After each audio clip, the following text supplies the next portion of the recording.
Pessoal, tudo bem? Como vão? Boa noite, Vitor. Boa noite fria, né? Nossa, tá um gelo aqui. Bom, vamos lá então. Depois dessa Assim, prática conduzida aí pela Lu, vamos retomar os nossos estudos, né? Acho que não tem ninguém chegando hoje, mas de qualquer forma acho interessante a gente colocar aqui que a gente está estudando o livro A Revolução de Se Desperte Já, do Guilherme Romano, né? Que é um dos nossos professores e dirigente.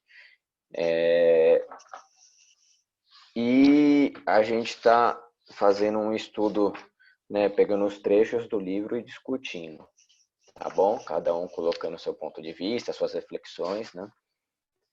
Esses são nossos encontros de quarta, né? Só para recapitular aí, para a gente não se perder, na aula passada, na quarta-feira passada, a gente começou, né, a gente abordou alguns aspectos da parte do livro que fala sobre o que é meditação, né? Então a gente abordou os temas de que meditação é apaziguamento, é encontrar repouso na dinâmica, dinâmica no repouso e reconciliar-se com o silêncio, tá bom? Hoje a gente vai dar continuidade aí no livro e nas nossas reflexões, seguindo para o próximo tópico, que é meditação é presença, tá? Como eu sempre falo, toda quarta acho interessante, né? Eu vou ler aqui, depois eu vou falar um pouquinho sobre o que eu acho, tá? As minhas reflexões e eu abro aí para vocês, né? Trazerem para a gente aí as suas reflexões, o que vocês pensam, discordarem, qualquer coisa, né? O intuito disso aqui é um encontro, um diálogo, então não se acanhem. Tá? É interessante falar também que a gente está disponibilizando esses nossos encontros no YouTube, então se alguém porventura aí tenha vergonha ou não quer mostrar o rosto, pode desligar a câmera, falar no áudio, ou se tem vergonha também pode mandar aqui no bate-papo, tá? Acho que o mais interessante aí é que vocês participem, né? Seja de qual, né? Aí vocês escolhem de qual forma, mas é legal essa interação, né? Bom, vamos para dar seguimento. Na meditação em presença, para quem está com o livro, né? Já adquiriu. A gente vai começar pela página 49, tá bom? Bom, vamos lá. O Gui coloca aqui, acho que é interessante a gente abordar esse tema de meditação e presença com o ensinamento que ele coloca aqui, né? Ele fala que o mestre Dogen, né, o que é o grande fundador da escola Sotoshu, da qual a monja Coen faz parte, né? Fala sobre isso da seguinte forma, né, de meditação e presença. Quando estiver diante de uma xícara de chá, simplesmente tome o chá. Quando estiver diante de uma tigela de arroz, simplesmente coma o arroz. Antes que você bufe achando isso óbvio, calma. O que está aí em cima é tudo, menos óbvio. Menos óbvio. O que Mestre Dogen quer nos lembrar é que, para além da parafernália e das tumultuadas histórias que criamos a todo momento, tentando explicar, conter, controlar e protagonizar tudo, dando supremacia a esse ego envenenado e mesquinho, há o simples agora, né? Eu peguei esse trecho, eu fiquei pensando, falei, nossa, e hoje em dia, né, a gente fala, você virou meio que um bordão, vamos viver o agora, vive o agora, o aqui e agora. E outro dia eu tava conversando até com um amigo, ele falou, é só viver o agora e tal. Eu falei, nossa, mas é tão simples assim, né? Você tem que... Meu som sumiu aqui, voltou, peraí. Acho que não é tão simples assim, né? Tem uma palestra muito legal, depois vocês puderem pesquisar, do mestre Chogyam Trungpa, acho que fala assim, Rinpoche, no YouTube, que ele fala sobre agressão, e ele aborda esse tema de agressão justamente com como a gente agride o momento presente com as nossas confusões mentais, né? Porque um dos discípulos dele pergunta, mas tanta agressão do mundo e tal, o que você fala sobre isso? Ele falou, bom, vamos falar das agressões nessa sala, né? Aí ele fala, ontem quando nós estávamos caminhando pelo pátio, não lembro. Tinha aquela montanha, mas nenhum de vocês viu de fato a montanha, né? E o que ele está querendo dizer é exatamente o que o mestre Dogen está querendo dizer aqui, você ser capaz de uma presença que não distorça a realidade, né? Isso é uma coisa extremamente profunda, né? Acho que nós, né, buscadores, nós praticantes, a gente é uma tentativa, né? Uma tentativa de se estabelecer nessa presença, né? Que é tão sublime e tão profunda. Acho que só mestres mesmo, né, realizados, vivem plenamente no aqui e agora. A gente fica indo para o futuro, indo para o passado, né, julgando tudo, né, isso é bom para mim, isso é ruim. As experiências, a gente está sempre agredindo tudo isso com todo esse arcabouço, né, todas essas nossas tendências mentais, todas as nossas, né, visões de mundo, a gente acaba agredindo um momento presente a todo momento, né, e então quando meu amigo falou isso, eu falei, nossa, mas se fosse tão fácil assim, né, acho que primeiro, como que a gente fica, né, no aqui e agora. Então, as práticas, né, principalmente meditação, ela faz isso, né? Acho que o grande link aí, o mesmo mestre Pete Nahar, ele fala bastante disso, de que para você, né, que ele fala bastante de mindfulness, né? Porque tudo isso tem muito a ver com o que todo mundo fala de mindfulness, né? Estar 100% no aqui e agora.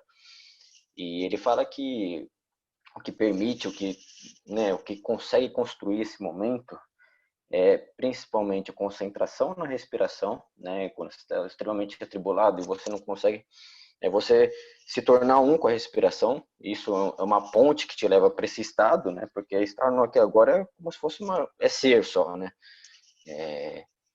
Ou você ser extremamente atento, né, nos afazeres. Quando ele fala que quando estiver diante de uma xícara de café, simplesmente tome, né? E ele explica, o mestre Titinaha, e até se você pensar, olha, eu estou tomando uma xícara de café, você não está no aqui e agora, né? Você está de novo impondo, agredindo aquele momento com esse pensamento, né? Então, assim, todo mundo fala, você tem que estar aqui e agora, mas isso é muito mais profundo do que se parece, né? Foi o que o Gui coloca aqui, ele fala, calma, não é tão óbvio assim, né? Eu acho que você estar numa presença tão perfeita e tão sublime, né? Onde, como o nosso mestre fala, né? Onde não há mais nada e não resta mais nada, né? Onde tudo é perfeito, onde você compreende tudo, isso é estar aqui no aqui e agora, né? Que esses mestres falam, que se apropriaram disso hoje, né? Para falar como se fosse algo tão simples, né? E eu entendo que não é, isso requer prática, isso requer dedicação, e requer muita entrega também, né? Você abandonar essas convulsões mentais e simplesmente entregar aquilo para o momento, né? Mas isso vai acontecendo, né? O que eu falei, a gente que está praticando, que a gente está num caminho, às vezes você consegue ter uma concentração mais profunda em determinados momentos, né? Não 100% no aqui e agora, mas você consegue ir mais fundo, né? Desvelando as camadas. E há momentos também que você está, né, com a cabeça na lua, tá todo mundo aqui, né? Eu acredito. Então, essa prática de voltar à presença, para o momento presente, ela é muito importante porque ela nos estabelece, nos dá paz, né? Mas ao mesmo tempo ela é uma prática, não é algo tão simples como falam, né? Deixa eu ver se tem mais alguma coisa. Agora eu quero saber um pouquinho de vocês aí, o que vocês pensam sobre isso. Me deixem falando sozinho, como sempre. Vamos lá. Vitor, vamos lá. Vou falar então primeiro. Tá.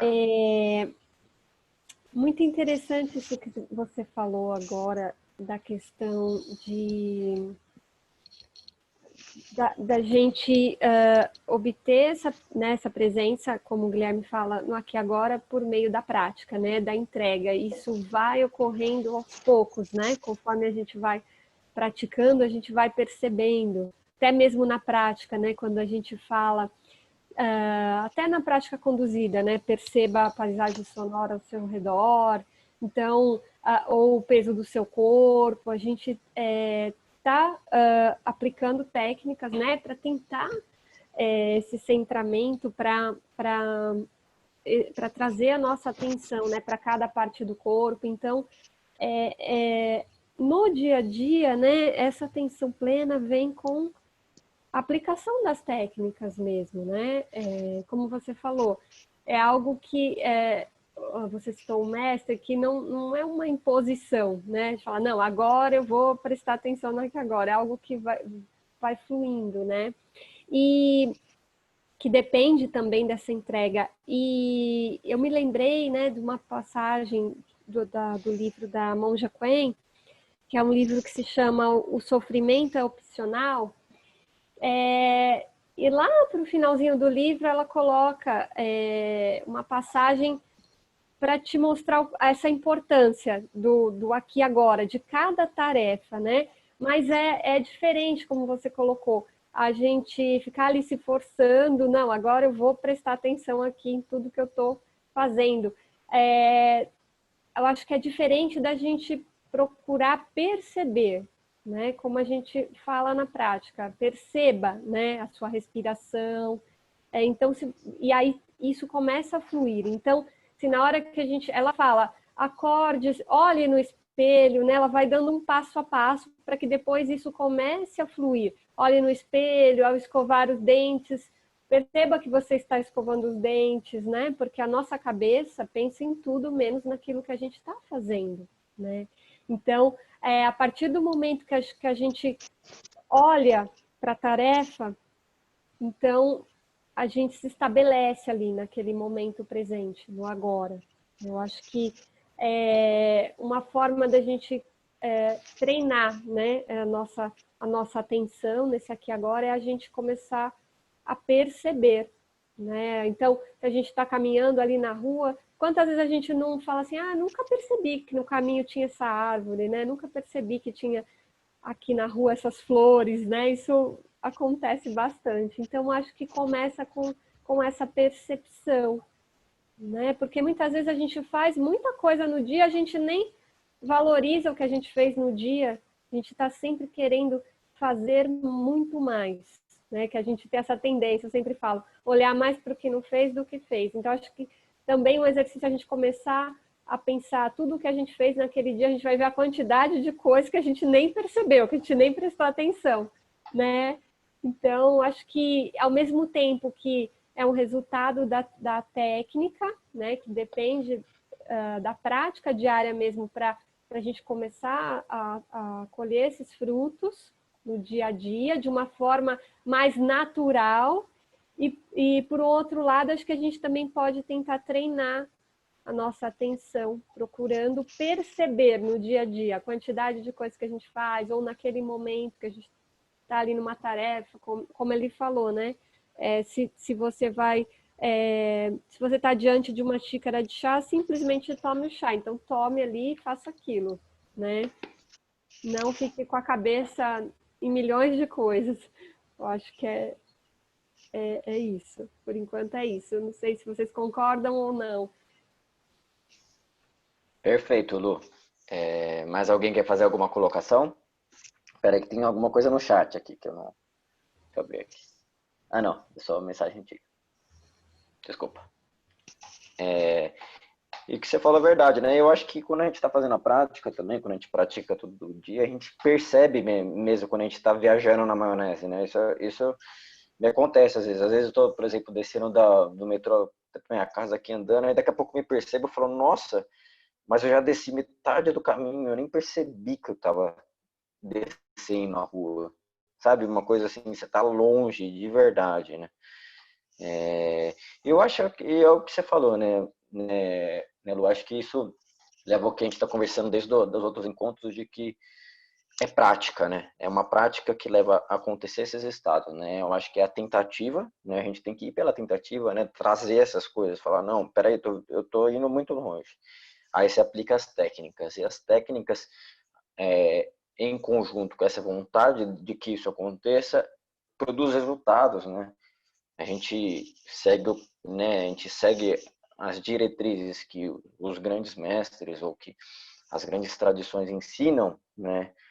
para gerar, né, eu acho, ou para fazer com que você perceba isso, experimente isso, a gente coloca em prática essas técnicas e, consequentemente, a ciência, né? Então, se você fizer com o tempo, com entrega e com disciplina, isso acontece, né? Então, não é simplesmente a gente falar, tenho que estar aqui, no aqui e agora. Isso não, isso faz parte da própria prática, né? Aquilo que a gente fala de que uma tem que transcender a outra. A gente senta para meditar, mas a gente tem que, no dia a dia também, estar praticando, né? Estar consciente, estar lúcido, né? Acho que a grande questão é atingir e viver a realidade, né? Não viver em ilusões, porque a gente vive em ilusões, né? E a gente cria coisas na nossa cabeça, na nossa mente, que nos recortam, né, da realidade tal como ela é. Então, essas práticas, tudo isso é para a gente quebrar com um padrão mental de ignorância profunda, né, e de ilusão profunda, para despertar, né, o que a gente está falando no livro, Desperte Já, para despertar para uma realidade que existe, que é palpável, que é, né, algo real, né, distinguir entre o irreal e o real, né. Espera aí que a Claudinha colocou algumas coisas aqui no bate-papo. Gosto sempre de dizer, né, a Claudinha que está falando aqui, porque o fone dela está com problema. Gosto sempre de dizer, faça o simplinho, fazendo as tarefas simples com amor para depois seguir para o que é mais complexo. Ter disciplina leva a uma prática da meditação com mais entrega. Concordo com vocês. Exato, eu acho que a prática como um todo, ela é muito, ela é fazer com que você viva a vida de uma forma muito mais simples, né? A gente que confunde tudo, cria teorias, faz tudo, mas não, a vida, por outro lado, também é uma coisa mais simples do que a gente quer que ela seja, né? Eu gosto muito daquela passagem da autobiografia de um yogi, em que o Yogananda está meditando no templo, acho que meditando nas formas de Kali, algo parecido, não me lembro direito. Aí vem um sábio para ele e fala, olha, e ele começa a devagar e pensar, nossa, mas isso é complexo, existe isso no mundo, isso no mundo. Aí chega esse sábio para ele e fala, olha, meu filho, Deus é simples, tudo mais é complexo, né? Então, isso quebra um pouco com o que a gente espera, né, da realidade. O que a gente espera, né? A gente acha que iluminação, a gente acha que essas coisas são coisas estrondosas, com luzes, com tudo, e os mestres falam que é muito mais simples do que a gente pensa, né? Então, você está conectado no aqui e agora, talvez possa ser muito mais simples do que a gente pensa, só que a nossa mente, ela é barulhenta. Então, essas práticas, tudo isso que a gente, né, coloca no nosso dia a dia, né, utilizando as técnicas, são para levar a gente para essa realidade que os mestres nos falam, né? Que aqueles que já realizaram e vivem nela falam, né? Mais alguém quer fazer alguma colocação aí sobre esse tópico? E o quanto é difícil, né? A gente ser presente, né? Porque acho que a sociedade nunca teve tanta informação, tanta coisa, né? Então isso acaba fragmentando a nossa atenção o tempo todo, né? A gente está com a cabeça aqui fazendo alguma coisa, só que a gente está pensando o que a gente vai fazer depois. A gente é muito demandado hoje, talvez por nossa permissão também, né? Porque a gente construiu essa sociedade, a gente constrói ela todo dia. Então a gente acha normal, por exemplo, a gente ter multitarefas, né? E que a gente nunca consegue fazer nada de forma atenta, nada de forma concentrada. A gente está sempre escovando o dente, pensando que você vai fazer um trabalho. Lavando a louça, pensando no que você tem que fazer depois.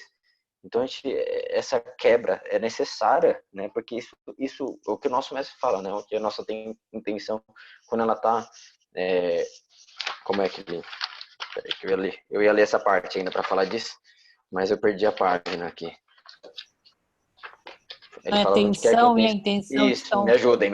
Divididas. Quando a atenção e a intenção estão divididos, há sofrimento. Perfeito, né? Acho que isso sintetiza esse tópico, né? Porque enquanto você está aqui, mas você não está aqui, tem outro lugar, e sua mente está extremamente dividida, não tem paz, né, que sustente tudo isso, não tem presença, não tem, né, um sossego, a gente é extremamente demandado, isso é cansativo, né? É o que a gente fala, não é à toa que hoje em dia as grandes doenças são psicológicas, não são, né? A gente tem muito esse problema, porque é muita coisa de fato, muita coisa, né? E a gente que atua no mundo e está sempre aí envolvido nele, a gente tem que saber dar um passo para trás, né? A gente tem que saber falar, não, pera lá, né? O mestre Thich Nhat Hanh, por exemplo, no livro dele, ele fala que ele é vietnamita, né? E na época em que ele treinava, né, em que ele era um budista, ele é da ordem Zen budista, né? Mas quando ele estava praticando como monge, né? Ainda, acho que está aberto o áudio. Quando ele treinava ainda, quando ele era jovem, tudo, e estava praticando em treinamento, ele fala que era bem na época que o Vietnã estava em guerra com os Estados Unidos, né? Então, ele estava tão preocupado, uma época, né? Acho que ele estava na casa de uma amiga dele e tal. E ele estava extremamente preocupado com a guerra, como fazer aquilo parar e tal. Ele estava surtando com aquilo. Aí veio essa amiga que era também praticante falar simplesmente lava a louça, né? E ele deu né? Ele fala, nossa, ali eu percebi que eu tava surtando, eu tava viajando, né? E a gente hoje passando, né, por um momento tão crítico, né? Principalmente o Brasil, né? Porque além de uma pandemia, a gente está vivendo uma guerra política, a gente está vivendo, né, uma guerra entre os três poderes, uma coisa louca, né? Cada hora que você olha uma coisa que você não consegue nem mais entender direito o que está acontecendo, né? É uma loucura sem fim, de fato. E como se manter presente, né? Como você se manter lúcido em momentos assim, né? E, e é tentando colocar em prática os ensinamentos do mestre, né?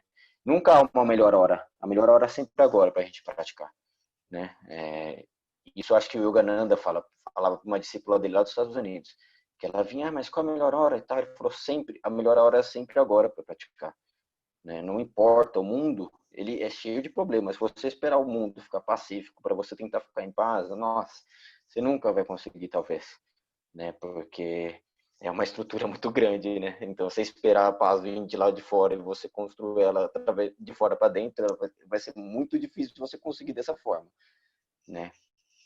Então, construir essa paz, construir essa presença num mundo tão, né, inflamado como o nosso, hoje em dia é o grande desafio de nós praticantes, né? E, e, e é necessário que a gente pratique, né? Mais do que tudo, porque nós que resolvemos trilhar um caminho desse, a gente tem responsabilidade, né? A gente que acessa essas sabedorias e acessa esse caminho, a gente tem responsabilidade de praticá-lo, né? Isso aqui não é um passatempo, isso aqui é a própria vida. Então, assim, é, mais do que nunca, talvez, o mundo precisa das pessoas mudarem, né? A gente exige tanto de político, exige tanto de tudo, mas a gente tem que colocar em prática tudo isso que a gente exige dos outros. Não adianta eu exigir para o político que ele seja de certa forma, eu não sou. Ou nem político, outras pessoas da sua casa, as pessoas, né, estão na rua. Não dá para a gente ficar mais exigindo que tudo seja dessa forma, né? A gente tem que praticar, a gente tem que perceber a realidade para que dessa forma a gente consiga construir a mudança que a gente espera no mundo, né? Não simplesmente reclamando e esperando que as coisas mudem, porque assim, de verdade, se olhar para trás na história, as coisas acontecem e às vezes demoram para as transformações ocorrerem, elas levam tempo, né? E quem muda a sociedade são pessoas que resolvem mudar a si mesmo, né? Se a gente olhar a vida do Gandhi, por exemplo, né? Ele mudou um curso da história da Índia, aplicando nele as mudanças que ele queria, né? Ele tinha como ideal a paz, né? O ahimsa, mas ele teve que se tornar pacífico para colocar isso, Não adianta ele falar sobre paz se ele estivesse matando os outros, entendeu? Eu acho que esse caminho da transformação, de se tornar presente no mundo, né, no nosso mundo contemporâneo, é um grande desafio e uma grande necessidade, né? Peraí, que alguém mandou um... Desculpa ter que virar a senha, porque eu tô no celular. A Cláudia mandou. E se fizermos o mais simples, que é dar atenção a quem precisa, na hora que as pessoas estejam carentes de carinho e atenção. Isso é simples de se fazer e tão importante nesse momento. Perfeito, Claudinha. Nossa, quanto a gente não está atento, né? Eu acho que é muito importante a gente estar atento ao próximo também, que você falou. Mas não só questão de caridade, de dar alguma coisa, mas estar atento. Desculpa. Estar atento de uma forma que a gente escute o que essa pessoa tem para falar, né? A gente às vezes está com a nossa família, a gente não está com a nossa família, né? Essa presença, essa atenção com os outros, ela é super importante. E assim, eu me coloco nisso porque eu também às vezes estou com os outros, eu estou viajando, tá? Eu tô falando que é uma coisa de se praticar, né? Às vezes a pessoa está falando, a gente corta a pessoa, né? A gente já quer atropelar, porque a gente quer falar o que a gente pensa e a pessoa não tem nem tempo de terminar o que ela quer falar. Entendeu? Então, essa escuta profunda, né? Os mestres chamam isso de escuta profunda, né? A questão da atenção plena na escuta. Você está presente com a pessoa e simplesmente deixar ser quem ela é, né? Porque se a gente não estiver escutando atentamente as pessoas, a gente não consegue entender de fato o que elas querem, né? E a gente não consegue entender a própria pessoa, né? Se a gente ficar querendo atropelar, se a pessoa tiver, pô, não tem nada mais chato do que você estar falando com alguém e a pessoa virar e falar, sabe, nem tá prestando atenção, uma coisa, né? Uma coisa até um pouco desrespeitosa, né?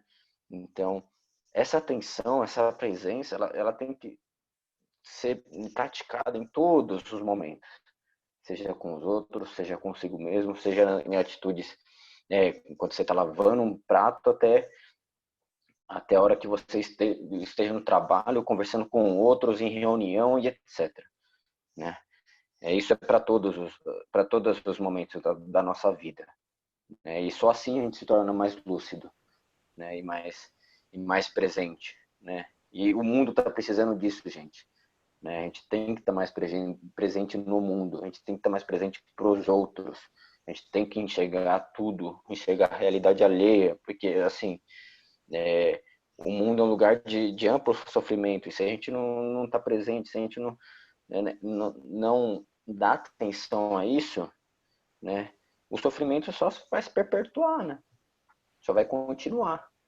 Então, essa forma da gente estar presente, de escutar o outro, ela é uma forma da gente também amenizar o sofrimento do outro, né? E amenizando o sofrimento do outro, a gente ameniza o nosso próprio sofrimento, né? Então, assim, pode falar. Desculpa.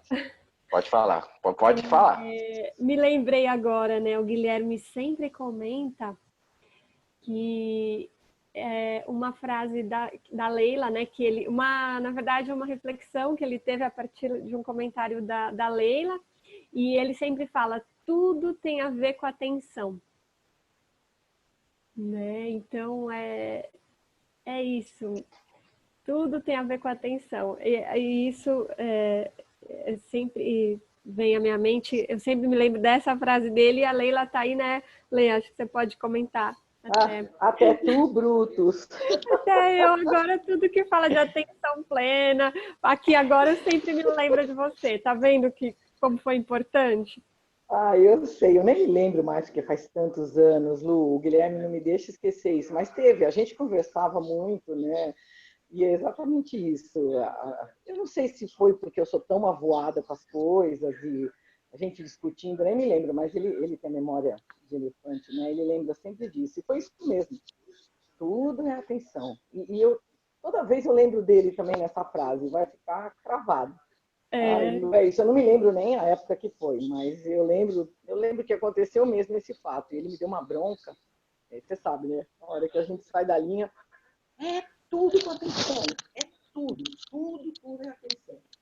É isso aí. Ai, Lu. E essa questão do simples que a Cláudia colocou, eu também estava refletindo aqui quando eu li esse Meditação e Presença, porque muitas vezes é o que a gente, tudo aquilo que a gente não percebe, como a gente estava falando, muitas vezes é o mais simples, né? E aí a gente passa a dar valor a esse mais simples que a gente nunca tem tempo para olhar para ele, né? A presença ali de uma pessoa, um bom dia, uma refeição que você faz com alguém, um cafezinho que você toma, ou um pequeno cuidado que alguém tem com você, né? Que quando a gente está atabalhoado, está correndo. E aí, Vitor, quando você estava falando aí de fazer 1000 coisas ao mesmo tempo, eu pensei no seguinte: quando a gente acha, né, que responder mensagem de celular, fazer comida e assistir televisão e responder e-mail, tudo ao mesmo tempo, porque porque tem algum problema, né? Eu acho que é aí, porque a gente está numa sociedade tão hiperacelerada que eu mesma, alguns anos atrás, eu pensava que fazer tudo isso ao mesmo tempo era um mérito, sabe? Tinha outra visão. Então eu falava, eu estava no trabalho, aí eu estava respondendo e-mail, eu estava respondendo um sistema de mensagem, eu estava falando no telefone, estava orientando alguém, tudo ao mesmo tempo. E eu achava isso uma vitória. Só que hoje, depois de praticar meditação, eu vejo totalmente o contrário. Eu acho que eu tenho que fazer cada atividade dando o meu melhor, que é o que a Cláudia também comentou, né? Quando você faz uma atividade com entrega, né, com dedicação, procurando colocar os seus esforços ali, fazendo aquela tarefa da melhor forma possível, independentemente se os frutos não vierem daquela sua tarefa, né, que nem sempre o resultado a gente não consegue, na verdade, controlar o resultado, né? O que a gente consegue é colocar a nossa intenção naquele momento, fazer a atividade da melhor forma possível, mesmo sem saber do resultado. Então, a partir do momento que a gente faz isso, eu acho que o importante é a gente, na medida do possível, focar em uma atividade por vez, né? Para que aquilo possa ser realizado da melhor forma possível. Porque o Guilherme coloca muito bem aqui, há os momentos, né, que são únicos em sua singularidade, revelam toda a beleza luminosa da existência. Então, os momentos, realmente, quando a gente passa a perceber que cada momento é único, não existe mais esse aqui mesmo que a gente está agora, daqui a pouco já não está mais no presente, né? Então, acho que o fato da gente ter isso em mente, que tudo é atenção, que cada momento é único, que ele não volta, a gente passa a se dedicar mais às coisas e viver com mais qualidade, que é aquele encantamento, né, que a gente falou na semana passada. A gente volta a se encantar com cada atividade e com a vida, né? Porque mesmo os mestres falam, né, a água do rio nunca é a mesma, né? Está em movimento. Se a gente for olhar ali o mar, aí depois de 2 minutos já não é mais o mesmo mar, e, então tudo está em movimento, e a gente acha que tem que procurar aproveitar cada momento mesmo. Perfeito, Lu. Peraí que a Cláudia manda mais uma coisa. Perfeito. Sentimento de dever cumprido, mas com atenção. Isso aí, acho que, né, essa conversa da Leila com o Gui, todo mundo conhece. Ele já falou algumas vezes mesmo pra gente e tudo tem a ver mesmo com atenção. Né, a Leila, né, ele sempre fala que as conversas dele são legais com você, porque você tem que falar mais com a gente aqui também. Né? Compartilhar mais algumas coisas com a gente. Fica muito quietinha nas nossas conversas de quarta, Leila. E tudo que você falou é verdade, o Lu. Porque a gente perde a vida, né? A gente não tá vivendo, a gente tá. É como você tá sonâmbulo, né? Você tá na praia, as pessoas vão na praia, mas coloca som e coloca isso, e a gente se enche coisas o tempo todo e a gente está totalmente fragmentado, a gente está num ambiente extremamente pacífico e bonito e a gente às vezes nem aproveita, né? O que o mestre fala é uma coisa verdadeira, vocês não conseguem lidar com o sofrimento porque vocês não sabem nem lidar com a alegria, né? A gente não consegue nem curtir o momento, né, bom, né? Porque a gente está sempre com a mente lá longe, ou a gente está pensando em outra coisa. Então, essa presença é viver de fato, né? Agora vamos passar então para o próximo, senão a gente ficar falando só de presença hoje. Bom, a próxima, eu acho que tem tudo a ver um com o outro, né? Eu acho que um complementa muito o outro. Na verdade, todos esses tópicos, né, complementam o que é meditação. Mas essa sequência de a meditação é presença, a meditação é fluir, elas são é o que a gente está falando até agora, né? E o Yogi coloca assim, né? Assim como não é possível nadar contra as correntezas de um rio caudaloso, também não é possível agir de maneira combativa com todas as circunstâncias da vida, contrárias à nossa vontade. E surpresa, nós teremos mais dessas circunstâncias para lidar do que prazerosos momentos que tantos buscamos. Meditar tanto no campo da investigação e apaziguamento de nossa mente, quanto na realização desse aprendizado para a vida diária, um processo de aprender a flutuar e movimentar-se favoravelmente ante as correntezas do nosso caminho, desviando habilmente das pedras dos vícios, do ego e do convívio com quem ainda não aprendemos a lidar. Essa maestria de nadar de uma margem à outra nos múltiplos rios que teremos de cruzar, sem nos ferir, requer tempo e esforço, mas é tão possível quanto urgente para que nos salvemos de nós mesmos.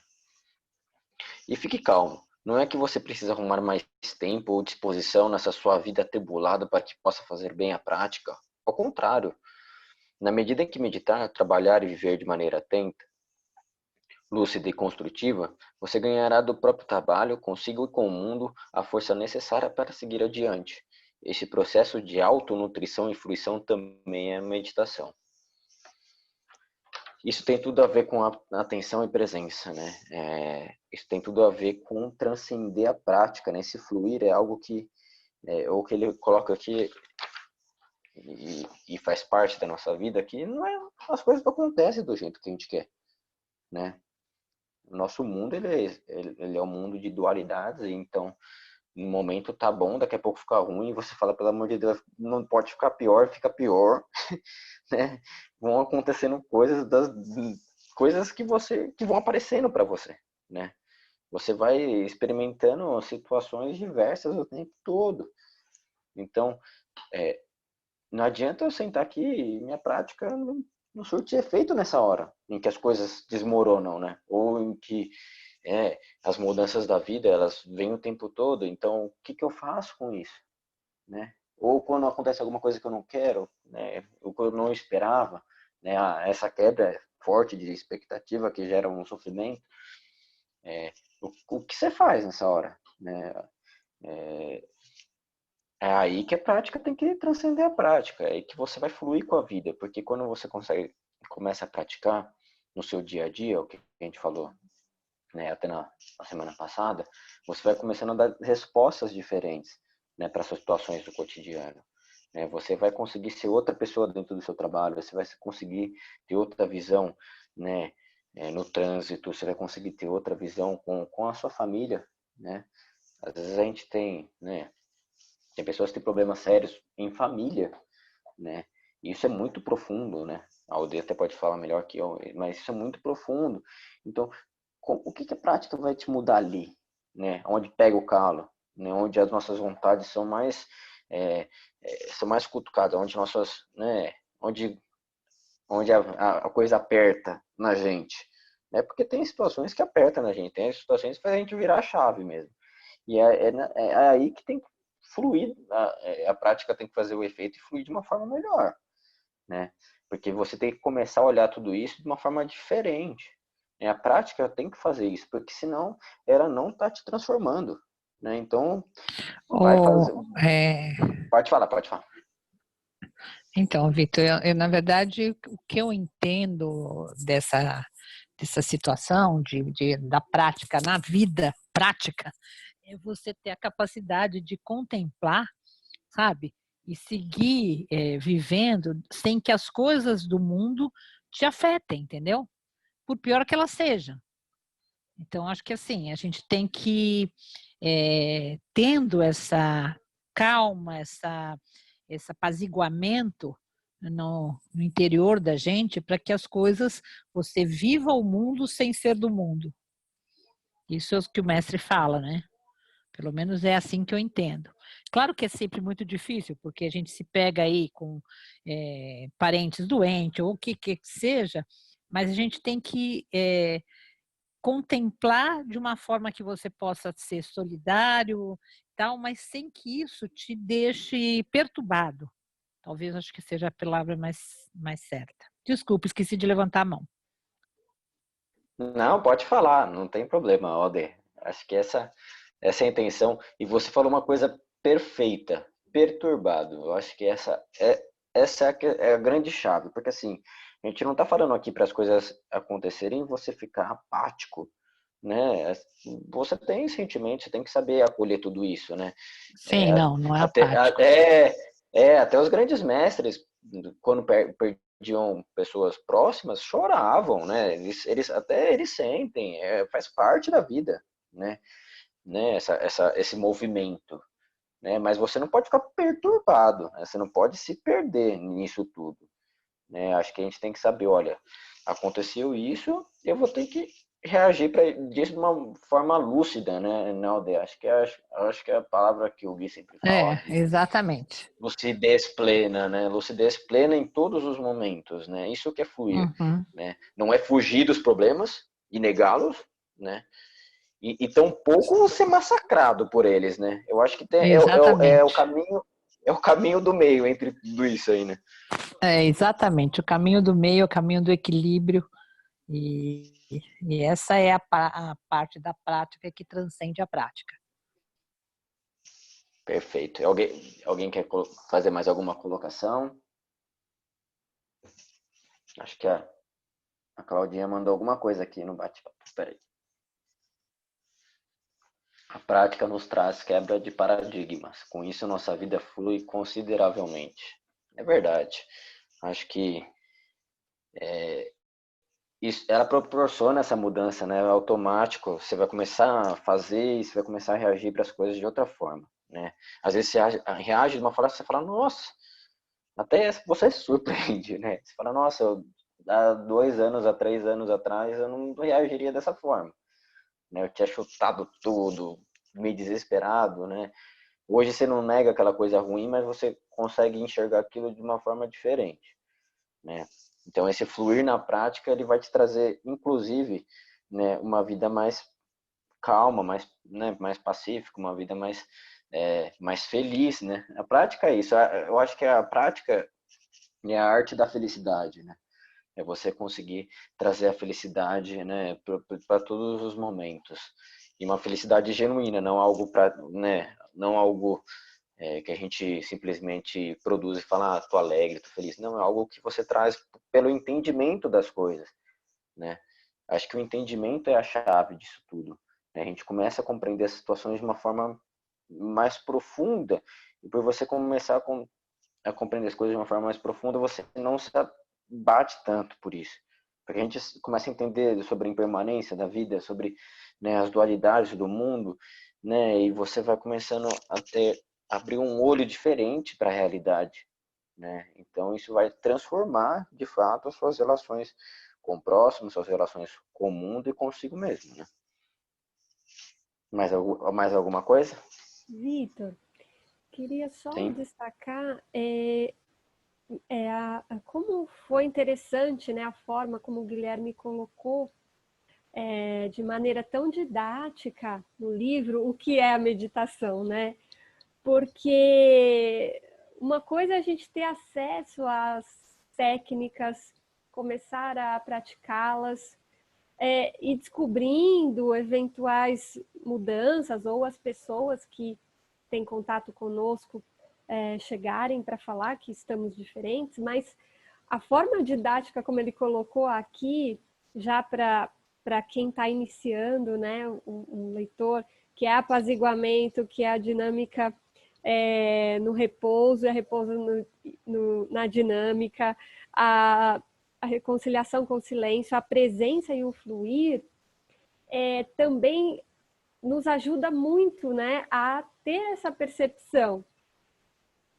Nos ajuda na técnica também, porque a gente aplicando a prática e aqui aliando aos conceitos, né, que o Guilherme traz com tanto estudo, né, ele sintetizou de uma forma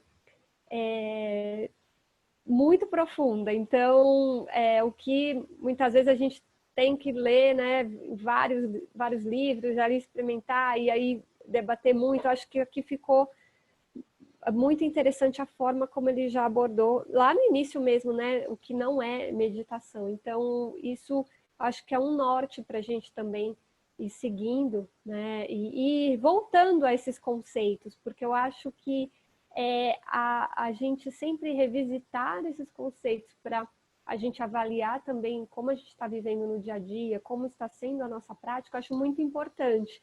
Eu gosto sempre de voltar nos conceitos, né, reler. Eu acho que isso é bem interessante. Essa repetição, eu acho que é o que vai consolidando, né, o conhecimento para que a gente possa aplicar. É isso, Lu. E se você for ver assim, né, os tópicos, eles se elencam, né, eles se conectam, né, os tópicos que ele colocou aqui. E isso é interessante porque na prática tudo isso que a gente está falando aqui, desde do apaziguamento, tudo isso vai acontecendo simultaneamente, né? Acho que não é uma coisa, não são etapas, né? São uma coisa, é um processo que vai girando, né? Vai girando e acontecendo, e você vai praticando, eles vão aparecendo e você vai aprendendo, né, no caminho. E vai acontecendo, né? Acho que essa diferença também, né? A gente conhecer os conceitos, saber como a prática irá ocorrer, mas aí você falou algo muito importante, é tudo simultâneo. Não dá para a gente falar, hoje eu vou praticar, vou sentir o apaziguamento, hoje eu vou buscar a presença. Né? Acho que é importante a gente conhecer, a partir do momento que a gente conhece esses conceitos, a gente compreendê-los e deixar fluir, né? Que é justamente um dos itens aqui, deixar fluir. Né? Não, a gente também não tem uma preocupação ali, e agora eu não estou sentindo a reconciliação com o silêncio, não estou sentindo a presença, então está tudo errado. Não, vai, faz a técnica e tenta perceber no dia a dia, né? Perfeito.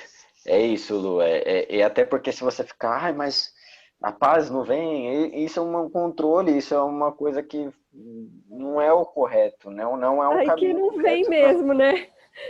Aí que você não vai ficar em paz mesmo, né? Tem umas figurinhas que eu vi esses dias, sei lá, o pessoal, tipo, era uma pessoa de meditando, paz de espírito, vem logo que não tem muito tempo. Era uma tirinha brincando, mas e pior que isso mesmo, se você continuar, né, dar um freio nesse tipo de pensamento, inclusive, né, que quer que as coisas aconteçam para ontem. A gente, né, numa sociedade de consumo como a nossa, a gente quer tudo para ontem, né? A gente quer sentar e meditar e simplesmente levantar um santo. Não, as coisas levam tempo e elas vão acontecendo, né? É um processo, é um processo. Né? E se você chegou no fim da linha e não precisa mais nada, é porque já terminou, o objetivo, né, foi consolidado. Então, enquanto a gente não chegar lá, a gente sempre vai ter coisa para melhorar, a gente vai sempre que ir mais fundo, né? É um desvelar, né? Eu gosto muito disso, é um desvelar de camadas nossas, né? Que a gente vai indo mais fundo e mais fundo e mais fundo até a gente perceber, quem sou eu, né? Bom, o próximo tópico do livro é um conto, né? E eu sei que é chato ficar lendo, mas eu não vejo outro modo de falar um conto e parar ele no meio e depois voltar, né? Eu acho que fica fragmentado e atrapalha até na interpretação, né, dele. Então eu vou lê-lo, tá, inteiro, e depois cada um vai falar o que pensa sobre isso, tá bom? Então vamos lá. O Gui coloca aqui um conto muito interessante que é fundamental para a nossa prática, né? Os conhecimentos que estão contidos nele. Tá? O conto chama O Discípulo que Sabia Demais. Certo dia, um jovem aspirante espiritual, depois de muitas buscas nos mais remotos lugares, dos picos nevados aos desertos escaldantes, depois de muito estudar em pergaminhos antigos e bibliotecas secretas, chegou ao eremitério de um grande mestre, pensando estar preparado, dado tanto de conhecimento acumulado, para os ensinamentos libertadores do santo. De joelhos, o discípulo implorou para receber os conhecimentos e, apedado da condição inquieta e sofrida do rapaz, o altivo sábio concordou em ensinar-lhe o que sabia, dizendo simplesmente: sente-se aí, imóvel como uma rocha, leve como uma pluma, e aprecie o que veio buscar. Isso já está aí. Cheio de pretensões e tendo percorrido tantos caminhos, o menino pôs-se a executar complicadas técnicas respiratórias e posturais. No meio de um dos movimentos, tomou uma pancada violenta na cabeça. Ao abrir os olhos, seu novo mestre olhava severo e dizia, ainda assim suavemente: sente-se aí, imóvel como uma rocha, leve como uma pluma, e aprecie o que veio buscar. Isso já está aí. Novamente, ele sentou-se, agora imóvel, e começou a invocar mentalmente uma série complicada de mantras aprendidos com muito esforço ao longo de suas buscas. E de novo veio a pancada na cabeça. Agora, sorrindo, o mestre disse: sente-se aí, imóvel como uma rocha, leve como uma pluma, e aprecie o que veio buscar. Isso já está aí. Agora, achando que já havia entendido, conduziu exercícios secretos de movimentação das energias sutis do corpo, para cima, para baixo, expandindo forças e sensações que pessoas comuns apenas sonhariam. E mais uma vez veio a pancada e o ensinamento. Sente-se aí, imóvel como uma rocha, leve como uma pluma, e aprecie o que veio buscar. Isso já está aí. Talvez a abordagem desse mestre fosse mais intelectual, pensou o discípulo. Então, dirigiu todos os discursos e potências de sua mente rumo às reflexões mais profundas, buscou a origem de todas as coisas, queria compreender epistemologicamente a origem de si mesmo, repetia técnicas profundas de meditação intelectual com perfeição, acessando conceitualmente as noções mais complexas sobre a vida e tudo que nela está contido. Recebia de forma monista, de forma dualista, e acercava-se de discursos do Buda sobre a impermanência de tudo, analisando os fluxos de tudo se dissolverem no tempo, com o tempo. Orgulhoso de sua prática, que já se estendia por mais de 3 horas, acreditou que a presença iluminada daquele professor estava silenciosamente auxiliando em sua prática. Então veio a pancada e o mestre repreendendo. Sente-se aí, imóvel como uma rocha, leve como uma pluma, e aprecie o que veio buscar. Isso já está aí. Talvez, pensou o discípulo, ele queira que eu busque por um divino com forma, um Ishta. O Ishta, para quem não sabe, é uma forma que um devoto escolhe, né, como se fosse a forma de Deus que ele adora, né? Isso faz parte até de uma meditação. O pessoal da Ordem Ramakrishna usa esse tipo de meditação. Você escolher uma forma de um santo e você meditar nesse santo como se ele fosse Deus, né? Então, orando fervorosamente, ele invocou imagens das mais diversas divindades, pedindo a Deus que aparecesse diante de seus olhos. E depois de 6 longas horas de meditação, aconteceu, em meio a um portal dourado com cânticos celestes, uma revoada dos mais belos anjos, surgiu o divino, com tudo que ele jamais sonhara, cheio de braços, de poderes, belezas e prodígios. Deus lhe sorria com o mais terno e paternal dos sorrisos.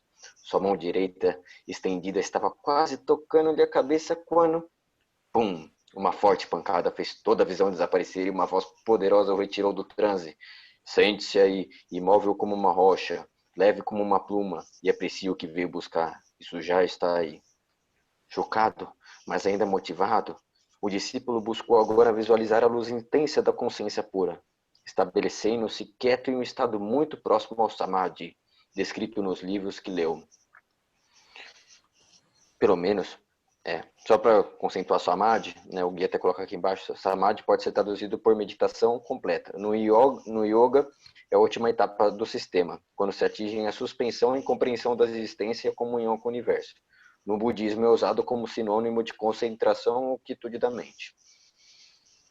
Pelo menos, voltando no conto, pelo menos para sua forma de interpretar as coisas, Dessa vez, não veio pancada ou repreensão por um tempo.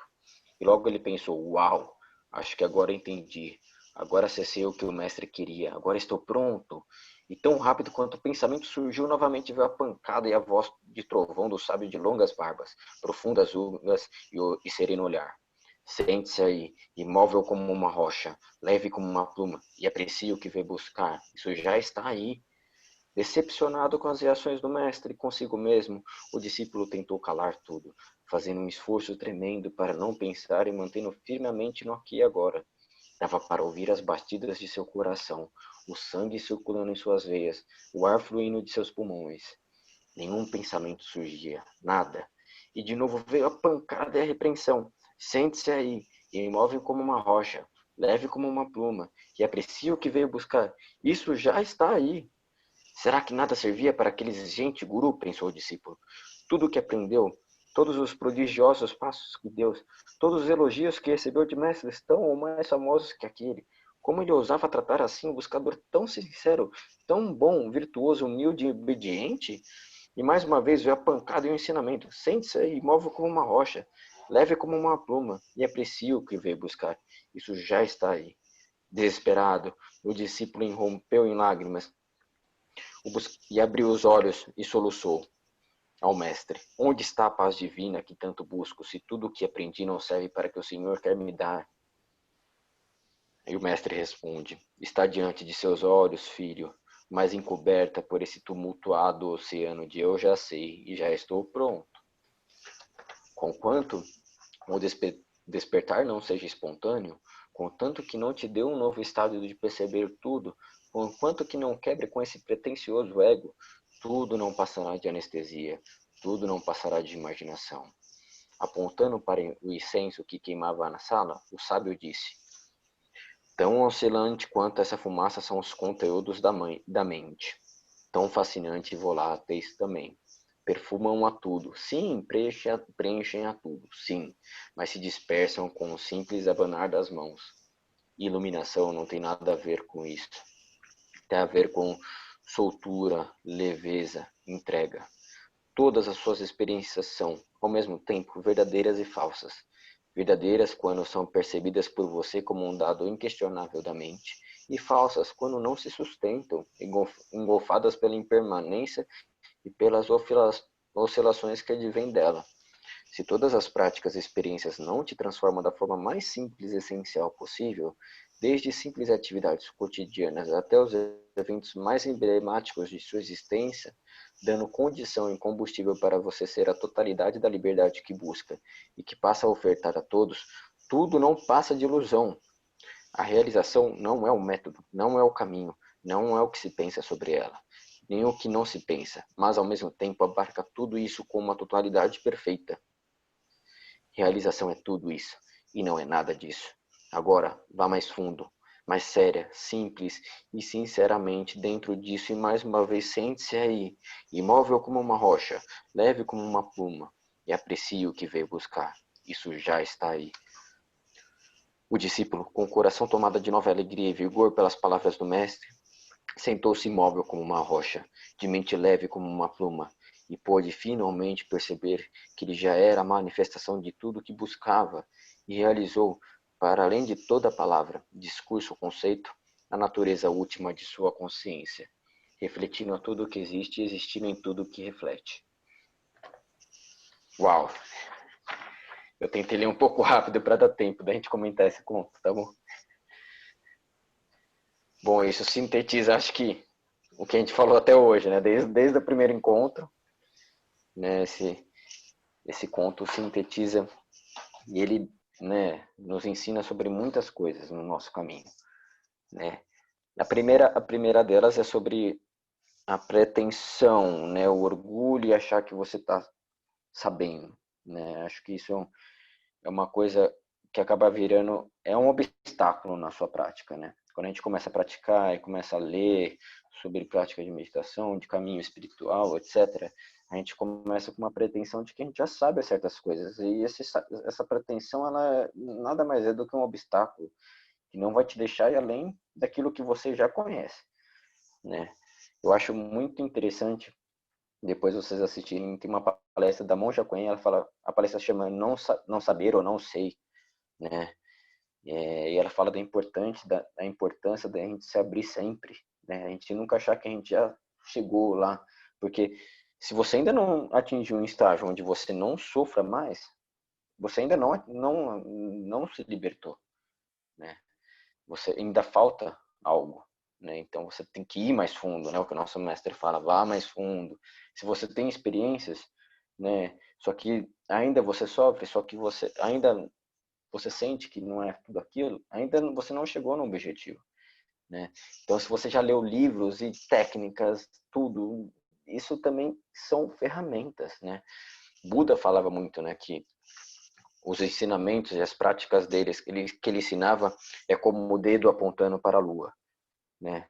Os ensinamentos e tudo é o dedo apontando para a lua, não é a lua, né? Ele falava, não se apegue nem aos ensinamentos, nem às práticas, né? Porque no final das contas você vai ter que transcender tudo isso e vai ter que perceber o que é a lua, né? E tem um mestre Zen também, o Shurien Suzuki, que ele fala muito dessa questão da mente de principiante, né? Ele chama de mente de principiante. Ele coloca de uma forma muito interessante que há muitas possibilidades na mente do principiante, mas poucas na mente do perito, né? E isso é essencial na prática, né? É largar essa pretensão de que você já sabe as coisas, você questionar até os seus saberes mais, né, aqueles mais queridos, né? E numa sociedade como essa é difícil a gente falar que a gente não sabe, né? Porque você tem que saber de tudo o tempo todo. Né? Acho que até fora da sua prática introspectiva, né, no mundo, certas coisas você não sabe, né? Não tem problema falar que não sabe, né? Para você conhecer sobre qualquer assunto, qualquer coisa com profundidade, você tem que, né, se dedicar, talvez. Você tem que se dedicar naquilo, né? Eu vejo muita gente dando opinião para coisa que as pessoas querem se aprofundou na coisa, né? Entrando em áreas que não nem são as suas, né? E falando coisas como se fosse, né? Como se já tivesse lido, como se já tivesse estudado sobre aquilo, mas assim não tem problema falar não sei. Acho que falar não sei é o primeiro passo para você aprender as coisas, né? Acho que reconhecer a ignorância, reconhecer essa ausência de conhecimento é o passo para o conhecimento, né? A gente não pode ter pretensão nesse caminho, principalmente no espiritual, né? Porque ele é a quebra dessa pretensão, ele é a quebra do eu, né? Desse eu querido nosso. Então é a necessidade da gente sempre ir mais fundo nas nossas práticas, né? Por mais que a gente leia, por mais que a gente, né, pratique todo dia, sempre tentar ir mais fundo daquilo que a gente já sabe, né? E tomar muito cuidado com uma coisa que é chamada orgulho, até mesmo orgulho espiritual, tá, gente? Porque essa instância nossa, esse ego, que é a gente, ele se apropria até de uma coisa profunda, né? O Gui sempre fala isso, a gente tem que tomar cuidado porque isso se apropria até da prática, né? E cria uma pretensão de que você é melhor que os outros. Olha, se a prática está te colocando acima dos outros, você está praticando errado, né? E se a prática está falando, você já sabe, cara, então levanta e vai fazer outra coisa, porque você já sabe o que está fazendo aí sentado, meditando, né? Eu acho muito legal também, outras reflexões, é que ele só conseguiu avançar, né, quando ele assumiu isso. Quando ele fala, tá bom, não sei mais para onde eu vou aqui. Já fiz técnica, já recitei mantra, já segui em várias tradições, né? Já segui por vários caminhos de prática introspectiva e nada disso tá bom para esse mestre. Então, o que é? Quando ele deu essa entrega, deu essa oportunidade para o mestre demonstrar para ele o que é, né, aquilo que ele estava falando, aí que as coisas vieram, né? Por isso que a gente fala sobre a entrega. A entrega é justamente isso. É você simplesmente entregar, largar essas falsas percepções, né? E como o mestre revela isso, né? Como o mestre, né, transmite essa realização para ele, né? Através do ensinamento e através dessa coisa de deixar o discípulo dele ir, ele deixa até uma hora que ele vai, ele pum, volta, né, dar uma pancada na cabeça. Eu fiquei imaginando um mestre com uma bengala assim, dando na cabeça dele. E ele voltando, fala, você tá viajando, cara, só que não é o que você tá procurando.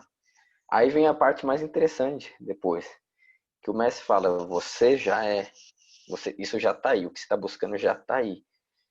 E isso é muito profundo, porque no final das contas, nós, praticantes, a gente não se acha digno, né?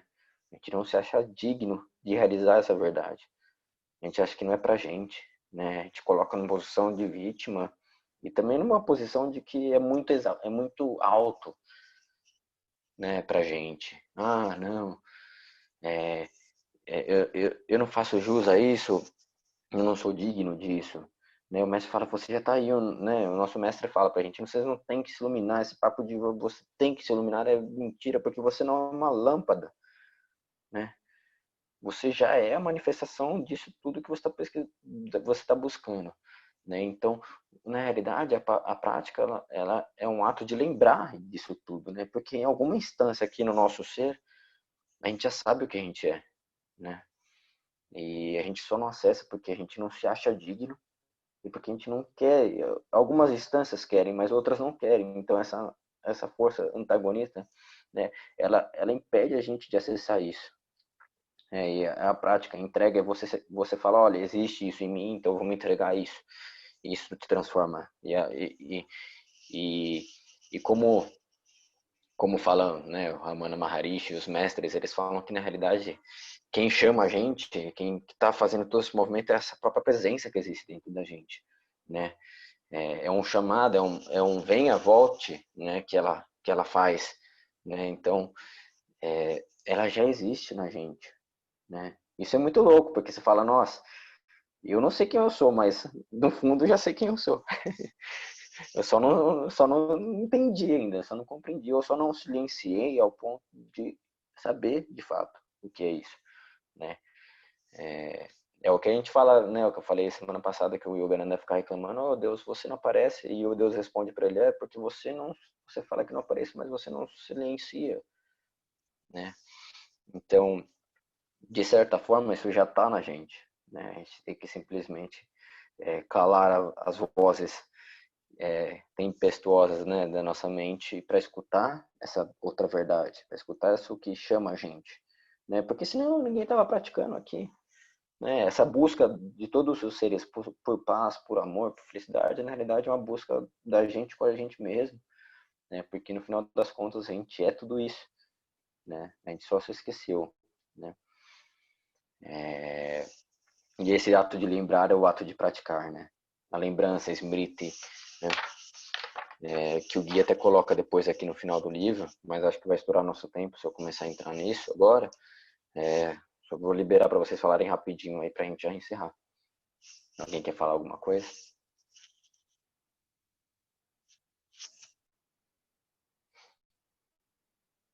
Não? Não, é porque é muito profundo mesmo, né? Isso eu acho até legal a gente ter Profundo. encerrado com... A gente está refletindo aqui sobre o conto e tudo que você colocou agora, né? De forma tão bonita, né? Esse fato da gente lembrar da nossa real natureza, né? É todo esse processo para, como você falou, a gente lembrar o que a gente já é, né?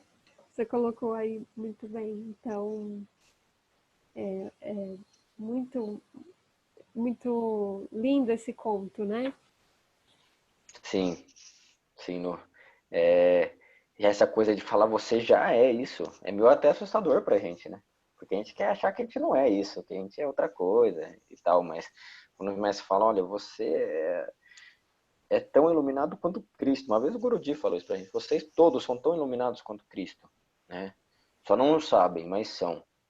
Né? Isso pra gente é até um pouco assustador, porque a gente fala, nossa, mas como assim? Onde está isso? Mas tá, em alguma instância, né? A gente tem que compreender que os mestres não falam coisas da boca para fora, eles vivendo em consonância, né? Com a verdade, o que sai né, da boca deles, o que sai dos ensinamentos dele é algo verdadeiro. Então, se eles falam que a gente já é tudo isso, de fato, em alguma instância somos, né? E a gente pratica para perceber tudo isso, experimentar tudo isso. Ô, Vitor, posso falar uma coisa rapidinho? Me ocorreu. Claro, pode falar. O Guilherme fez várias palestras lá no ICC e uma delas, acho que foi Filosofias da Índia, qualquer coisa assim. E tinha uma mulher, ela era, eu não sei o que ela era, assim, ela tinha um cargo importante e tal, e ela se apresentou e ela fez essa pergunta, mais ou menos assim, né? Que o espiritismo, eles falam que você, né, é aquela coisinha simples, pobre, né, podre, e você vem vindo para melhorar cada vez mais, cada vez mais. Por que falam isso, né? E o Guilherme fez essa analogia, né, a diferença entre o espiritismo que eles falam e sobre as filosofias da Índia. Aqui para a Índia, para o indiano, para o hindu, para qualquer tipo de filosofia, você já é. Você não precisa vir evoluir numa vida, evoluir em outra vida, evoluir em outra vida, entendeu? Você vem e já é. Então, assim, ele disse, é tão bom isso, você saber que você não precisa voltar. Se você sentar, isso para ela, né? Qualquer coisa assim, se você sentar, fechar os olhos e se aquietar, você descobre. Não precisa ficar vindo para melhorar. Você já é o bom, entendeu? Mais ou menos isso. Você entendeu como é que ele fala? Foi muito legal o que ele falou. Entendi. Pensa, né? A analogia que ele fez foi muito legal. Você já é. Não precisa. Porque os mestres falam, né? Os mestres falam, né, Leila, que quando você, né, de alguma forma realiza isso, o ciclo de nascimento e morte, né, ele simplesmente acaba, né? Você não está mais sujeito a isso, né? A não ser que for para uma missão, né, uma ordem de vida, algo do tipo. Mas você simplesmente quebra exatamente esse ciclo de ficar vindo aqui, se reformando e voltando e reformando. É o que a gente fala desde o começo, né, gente? Que a gente conversou lá no começo. Essa ideia de reforma e de aperfeiçoamento o tempo todo é uma coisa, porque aí se você vai reformar, você vai só, né, você vai ter a manutenção daquilo que você é, né? A ideia aqui é revolução, né? Você simplesmente falar, não, pera lá, eu sou outra coisa do que eu sou dentro de tudo isso, né? E se descobrir dentro de tudo isso e acabar com esse ciclo de sofrimentos, né? Porque o ciclo de nascer e renascer é um ciclo também de profundo sofrimento nosso, né? Foi aí, por exemplo, que o Buda se iluminou reconhecendo o sofrimento de tudo isso, né? Dessa entidade que a gente cria separado da nossa realidade e a gente sofre nela, né? Então é isso. Tem muito mais coisa para falar desse conto aqui. A gente acabou falando um pouquinho tarde dele, mas acho interessante vocês refletirem bastante sobre ele, tá? E na próxima aula a gente já começa. Eu acho interessante a gente já começar na página 65, que fala das 3 vias de confirmação, tá? Então, comecem a ler já e tragam suas reflexões para a gente conversar, tá bom?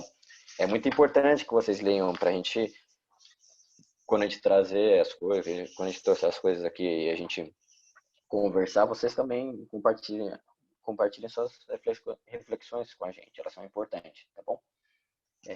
Mais alguma coisa de alguém ou podemos encerrar? Já estamos meio estourado aqui no tempo também. Acho que é isso então, né? Então fazer a nossa oração de encerramento. Pelas auspiciosas bênçãos e ensinamentos que nos concedem, rendemos graças e louvores a Deus, aos nossos divinos mestres. Nos curvamos a seus santificados pés de lótus de novo. Jai Gurudeva Shri Swami Shiva Harananda Ki Jai. Om Tat Sat. Om Amém. Jai Gurudeva. Então é isso, pessoal. Boa noite. Isso, bate o sininho aqui. Eu tenho um aqui, eu vou pegar da próxima, Lu. Boa noite, pessoal. Fiquem com Deus. Boa noite para todos. Boa Bom noite. descanso. Nos vemos na próxima semana, então, hein? Boa noite. E leia o livro, hein? Boa noite. Obrigada, Vitor. Obrigada, Lu. Obrigado a todos. A todos, a todas.